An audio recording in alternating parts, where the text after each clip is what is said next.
नमस्कार, मैं doctor Abhijit Kumar, neurology एवं मूवमेंट डिसऑर्डर क्लिनिक। सबसे पहले मैं आपको ये बताना चाहूँगा कि अब न्यूरोलॉजी क्लिनिक का एसोसिएशन बाल्को मेडिकल सेंटर से हो चुका है। तो न्यूरोलॉजी क्लिनिक की सेवाएं अब आपको बाल्को मेडिकल सेंटर के डे केयर में आसानी से उपलब्ध है। आप किसी भी समय दिए गए फ़ोन नंबर पर कॉल करके अपॉइंटमेंट ले सकते हैं।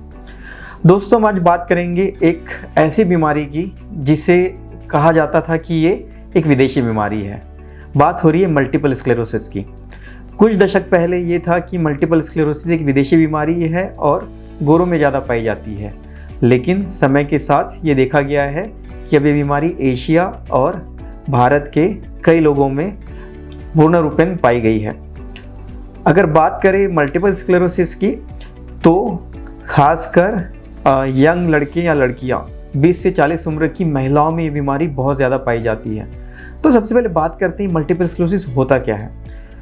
तो सबसे पहले आपको ये समझना होगा कि हमारे मस्तिष्क, ब्रेन अर्थात ब्रेन और स्पाइनल कॉर्ड की संरचना कैसे होती है। तो जब हम बात करते हैं नर्वस सिस्टम की, तो आपके पास इसको दो भागों में विभाजित किया जा सकता है, सेंट्रल नर्वस सिस्टम और peripheral nervous system. Central nervous system अर्थात जो सेंटर में होता है, मेन पावर हाउस है आपका ब्रेन, और उससे लगा हुआ है एक स्पाइनल कॉर्ड, और स्पाइनल कॉर्ड से ही बाकी सारी नसें बाहर निकलती हैं। तो जब हम बात करते हैं मल्टीपल स्क्लेरोसिस की, तो ये वो बीमारी है जो आपके सेंट्रल नर्वस सिस्टम को प्रभावित करती है। तो अब ब्रेन की अगर बात करें, तो ब्रेन एक पावर हाउस है जिसमें छोटे छोटे वायर होते हैं, और उनके ऊपर जैसे हमारे इलेक्ट्रिक सिस्टम में वायर के ऊपर कोटिंग होती है, इंसुलेशन होता है, वैसे ब्रेन में या नर्व में भी इंसुलेशन होता है, जिसको कि कहा जाता है माइलिन शीथ। इसी तरह वो वायर वहाँ से निकल करके आपकी खोपड़ी के बेस से होते हुए आपके स्पाइनल कॉर्ड अर्थात रीढ़ की हड्डी तक पहुँचते हैं।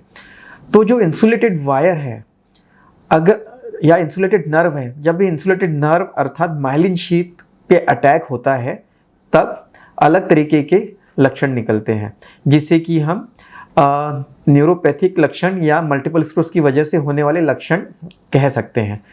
तो ऐसी कोई भी दशा जिसमें मल्टीपल स्क्लेरोसिस में ऐसी कोई भी दशा, ये एक ऑटो इम्यून बीमारी है। ऑटो इम्यून अर्थात आपकी बॉडी आपके अगेंस्ट में काम कर रही है, कुछ ऐसे प्रोडक्ट बन रहे हैं, कुछ ऐसे दुश्मन आपके अंदर बन रहे हैं जो आपकी माइलिन शीथ को तोड़ रहे हैं। इससे मल्टीपल स्क्लेरोसिस की जो प्रारंभिक बीमारी की शुरुआत होती है वो ऐसे ही होती है, और जो इसका बीमारी का इलाज है, जो उसके टारगेट्स हैं, वो इसी चीज़ को रोकने के लिए बनाए गए हैं। उनका इलाज पूर्णतः इसी बात पर निर्भर करता है। धन्यवाद।